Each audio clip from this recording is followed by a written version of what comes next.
Hey girl, hey, welcome back to my channel. It's your girl Misha. Thank you guys for joining me yet again for another review. We are back with a brand new review for the Real Housewives of Potomac season finale. If you are new here, then welcome. I give lighthearted reviews with a little bit of laughter and a little bit of shade and a whole lot of detail. If you are back for a second or third time, then welcome back. Please don't hesitate to like, comment, and subscribe to my channel if you get anything out of the content. No pressure, child. Now let's get into it if we gonna get into it. When the episode first opens up, it starts with the Grande Dame dressed in all black, full of lint. So she asked Ray little kinky self to lint roll her, but you know men's minds, honey. So he made an inappropriate joke. Ray got a little spunk in his step this season. I said, baby, Ray is a different man. I don't know exactly what happened, but he's definitely giving Karen the zhuzh that she needs. So they're going over their vow renewal plans for the big day. And they go over who's going to walk her down the aisle, who's going to do this, who's going to do that. She said Brandon will be there, but not Raven, because they think she has kidney stones. Child, kidney stones ain't no joke. I really do wish her a full recovery. I know how much Karen loves her some Raven, honey. But I always forget that Karen actually has kids until I'm reminded that she has kids. Don't Karen just seem like she just free, never had no kids? She was the rich aunt that just traveled. Maybe that's just me, honey, because every time she mentions the children, I'm like, okay, I haven't seen the children. The only people that resonate to me as having kids is Giselle, Wendy, and Ashley. Not even Robin, because sometimes I forget she has her boys, because y'all know how Robin do. Moving forward. Ashley and Michael get to this restaurant, and of course, you know, they can't sit down and eat without a Corona, so they order their drinks and whatnot, and turns out they're having a double date with Juan and Robin. And why Juan and Robin look like they going two different places? Y'all know Robin love a good blouse, so she got a little blouse on, and honey, he look like he just came from the gym.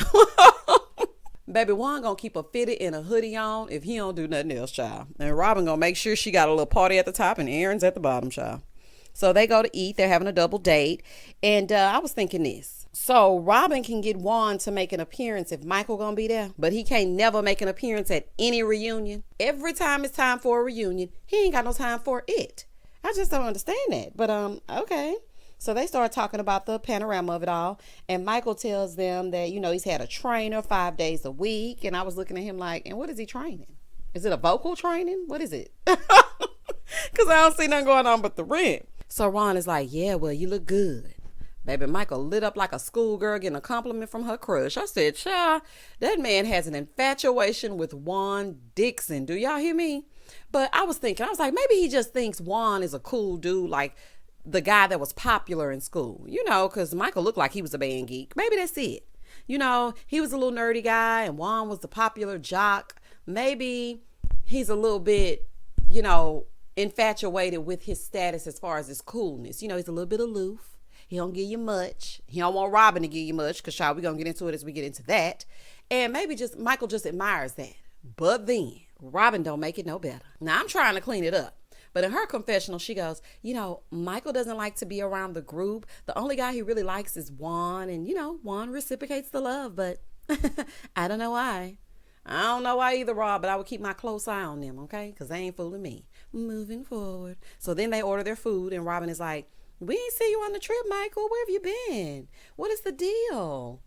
You might want to address the table, honey, because Juan is MIA most time. Michael knows nobody wants him and his inappropriateness around. I'm just saying. So then Michael goes, you know, it's just members of the crew that I'd rather not spend time with, i.e. Chris and Candace. He's like, you know, isn't Chris like living off his wife? And she's like, well, why is he worried about Chris and what he's doing? Or if Candace's mother is taking care of her, it's like he has an elitist attitude toward them. Well, Robin, why didn't you say it to him? Pipe up to him. I mean, I'm happy that you're speaking your speech and whatnot, but say it to him. Say, what does it matter? I mean, you say anything any other time. Let go of that mouthful of food so you can make a point. Everybody just needs to worry about their own pocketbooks, okay? If you ain't footing the bill, then who really cares? I know I don't. Moving forward. So Ashley switches the subject to Robin and Juan having a baby. Not gonna happen, but honey, let's hear it. So Ashley's like, so do you want your baby before the wedding or after the wedding? Michael's hair will grow back before Juan and Robin have another baby. I'm just letting you know that right now. So Juan is like, you know, she don't want to deal with that right now. She said, well, I don't want to deal with it now, but I didn't enjoy it 13 years ago. Robin don't like nothing. She don't like nothing, honey. She don't like nothing but Giselle, food, and sleep. I really am starting to question the validity of this relationship. I mean, I don't see any joy coming from either end. She doesn't enjoy absolutely anything. He doesn't enjoy her. Child, it's a fool. It's like they're together out of economic comfort. Like, okay, it's expensive to live alone, honey. I can attest to that. So let's just stay together and let's split the bills. But Robin ain't stupid though. She know Juan is out. Once those boys turn 18, she better not have no more babies. So she's gonna be sitting there raising that baby by herself from scratch. Moving forward, Ashley was like, yeah, but it's really hard, and you forget how hard it is in the beginning. So Robin tells us again that Juan was hands off during their children's younger years. Now, I didn't find anything wrong with that, because if you are a parent, you know that you can be a single parent within your relationship, and that is not fun. There are midnight feedings, there's 2 a.m. feedings, there's 5 o'clock feedings, there's feedings. Not to mention, you have to make sure that they're in perfect health. You have to make sure that they're clean, they're fed, they're like everything. And I mean, you need some help, especially if you have children close in age. You have one that just learned how to walk, and then you have one that's just learning how to crawl. Both of them are busy and moving. You need help. So I didn't see anything wrong with her bringing that to the forefront. Juan just don't want to look like a douche. Honey, we're going to have to get into y'all lives as well. Ciao. So he's like, no, we did it together. She said, have you ever changed a diaper? Come on, Rob. Come on. You know I changed a diaper. No, you didn't. She's been stating this for the past 2 seasons. Child, he hates when she brings up his absence. You looking real. A scrub is a guy that thinks he's fine, is also known as a buster. Shout out to TLC. Child, goodbye. So Michael said, well, people are having babies later in life, so, don't worry about it. So then Robin gonna say, y'all. Robin said, do people ever ask you if you're his grandfather? Baby, when I tell y'all, oh, y'all, I hollered. One of those good belly laughs, because it came out of nowhere. I was not expecting her to say. Now, you can sit up in this man's face and ask him if people think that that's his grandchildren, but you can't tell this man that he's being elitist. Child, I'm done with you. Baby, he said, no, I haven't had it yet. And I cackled. Now, he does give pawpaw. I'm just saying. Moving forward. In the next scene, Candace goes to meet with the E1 execs, and her years of singing in the background, they finally paid off because she got signed. Let me say this to y'all, honey. It's a story time. It ain't really a story time. I remember when I wanted to be an entertainer. Shout out to Mia. But the one that actually sings and dances. But my parents, they didn't encourage me or help me train my vocals. Like, there was no support whatsoever, honey. So I let that dream go, which is why I encourage my son in everything that he wants to do. If you want to chew bubblegum for a living and walk, I'm fine with that. I'm in. I am in, because you have to feed into and pour into your children. Now, they may have had a little falling out here and there, but at the end of the day, honey, mama gonna be there when she signs that check. I like $1 million deals. Where's my pen? I'm signing. Shout out to Cardi B. Congratulations to her. Moving forward. Juan and Robin meet up at the warehouse, right? So he gets out of his car and he starts laughing. She's like, what are you laughing at? My car is dirty. He's like, it's just ridiculous. What are you doing? Why you don't get it cleaned? Let me just say this. My dad and even some of my trifling exes always made sure my car was washed and my tank was full. Juan has a disdain for all things Robin. He always got a problem. Your car is dirty. You don't wake up before this. You're depressed. You need to have a baby. Like, it doesn't make any sense. And I'm really starting to feel bad for Rob. I see why she's so upset about what Wendy said, because it rings true. Okay? You don't even have a relationship for us to care about. Juan is acting a fool all up and through. So they meet up at her new warehouse space and they start talking about them moving. And she's like, well, it is going to be enough space for a baby, but, we have to make sure the things that happened before don't happen again. He's like, what things? She said, you never did anything. I would expect you to be more hands-on. Well, baby, what'd she say that for? He said, man, people grow. Have you grown? Have you? No matter how you feel about it, it needs to be addressed. Okay, because I don't want to have a baby and repeat the same cycle. Things need to be addressed. She will be carrying the baby, birthing the baby, and she wants to make sure you are supportive of her in that moment. This is what y'all need to do. Just table the baby talk, because y'all don't even like each other at this point. Y'all on 2 different pages in 2 different books, speaking 2 different languages. Moving forward. She's like, you don't like this conversation? He's like, no, you're being stupid. You're trying to make me out to be a kid. She's making you out to be that way? Not you calling your fiance stupid on national TV? Okay. Well, your reaction is telling us all we need to know. So he goes out to his car to leave. He takes off his mic. He's like, I'm done. I'm done. Well, a hit dog will holler, honey, because this reaction, I'm just trying to figure out why you so upset. And I saw a lot of people saying Robin is using him for a storyline. That's the dumbest thing that I've ever heard. There's no way to use him for a storyline. They are a couple, or they are a couple of people that had a child and they live in the same home. He has been a part of Robin's storyline since inception of Real Housewives of Potomac. And eventually, we're going to need to know something about Robin and Juan outside of, I am so happy Juan Dixon is not here right now. If y'all are talking about having an additional child, we need to know what's the ins and outs. Honey, we know everybody else's business. Child, I was like, what are y'all talking about, honey? Anyway, anywho. So she goes up to the car and she's trying to talk to him. Honey, he rolled that window right on up. I wouldn't even think about having no baby with him, honey. 2 is good. Uterus deactivated. In the next scene, they're getting ready for the wedding and Giselle FaceTimes Robin. And she's like, well, you know, Juan's a little bit upset with me, honey. He's showing his tail because you decided to say something about him being absent. It's the truth. So Giselle was like, well, these are conversations that y'all need to have. Finally, Giselle talking with some sense. And she was like, well, you know what? Don't even worry about it. Let's just go. Let's just have a good time and not even think about it. Moving forward, the ladies start to arrive to the strip mall and whatnot. And Candace is like, oh, this is ugly.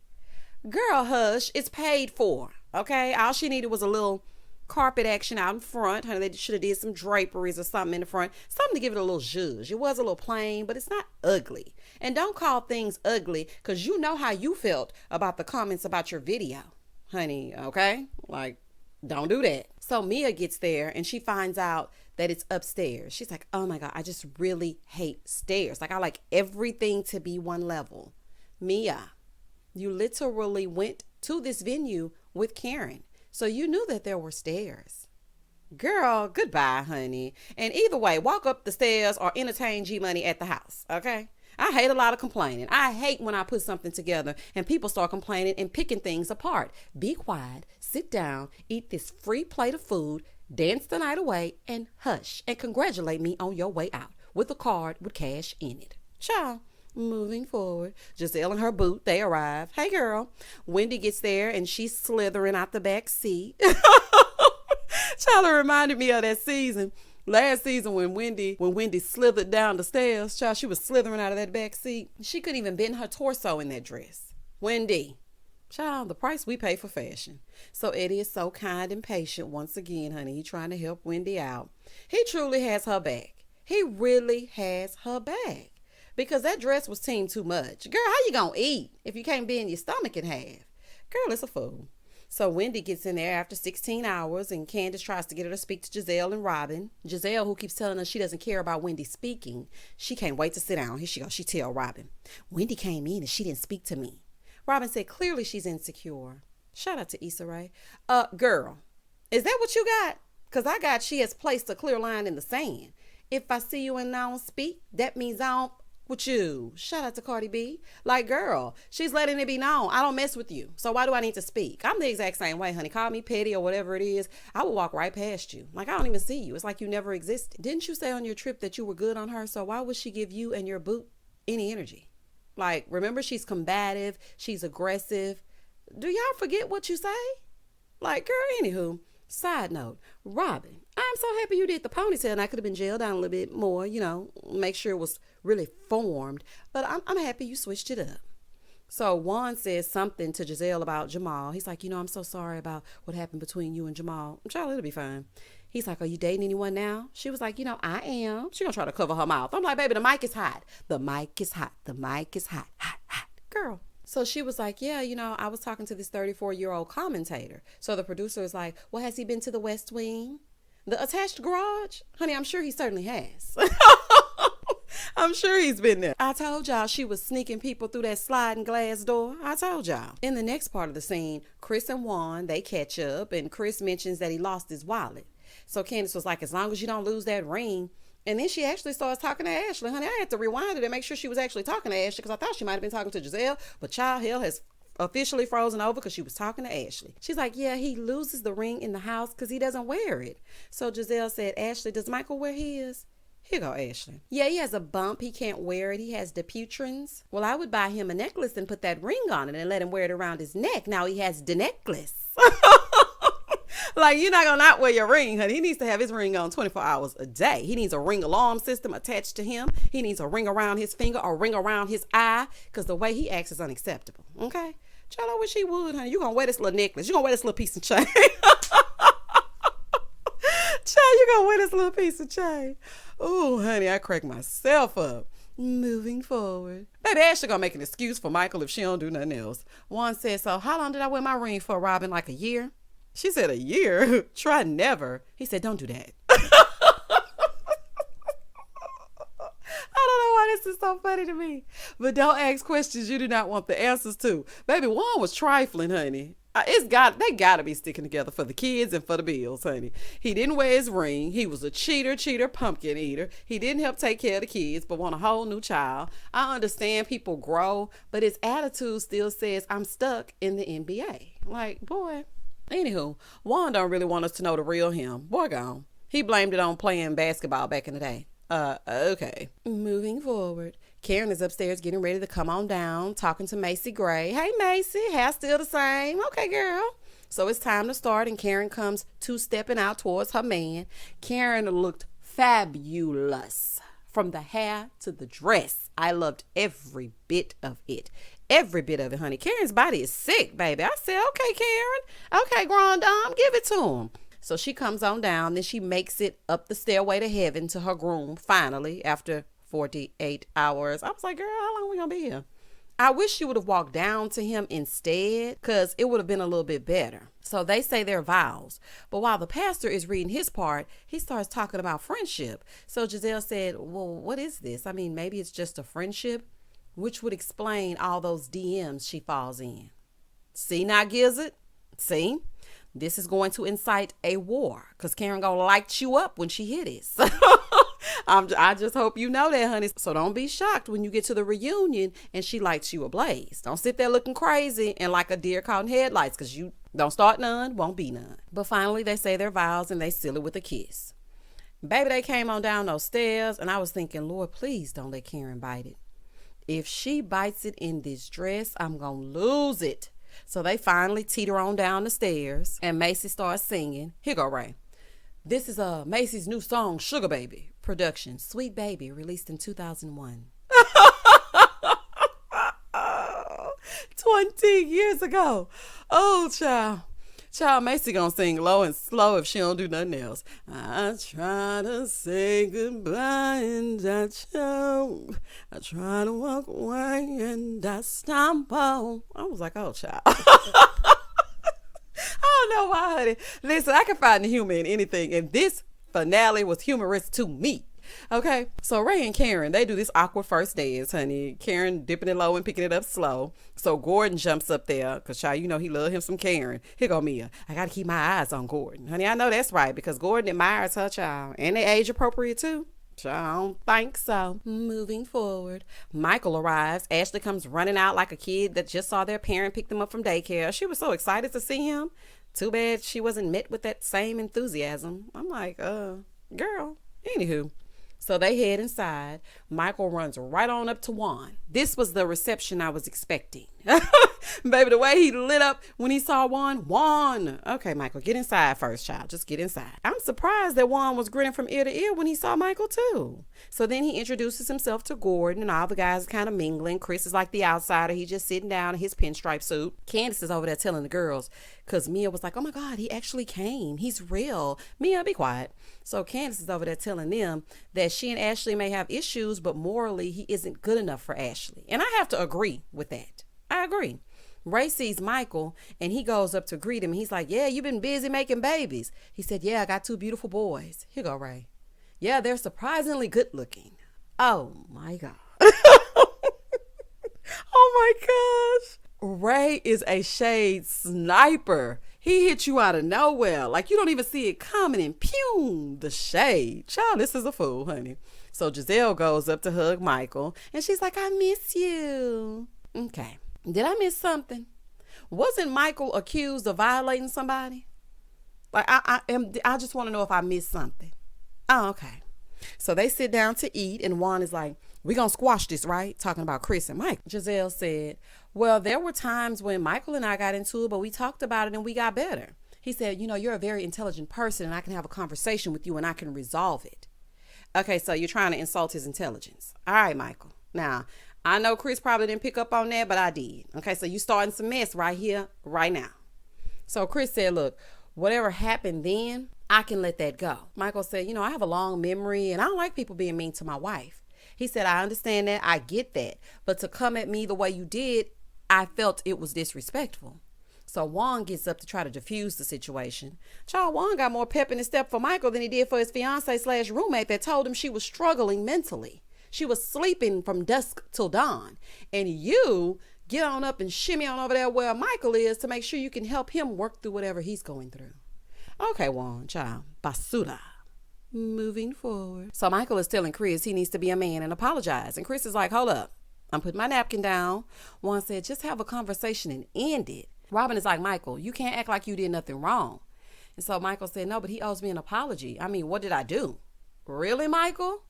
Wasn't that the same night he got into it with production as well? And Ashley said that he was embarrassing her, not to mention the fact that you ran up on Chris inebriated. Now, granted, he turned around and his response was his response, but you approached him first.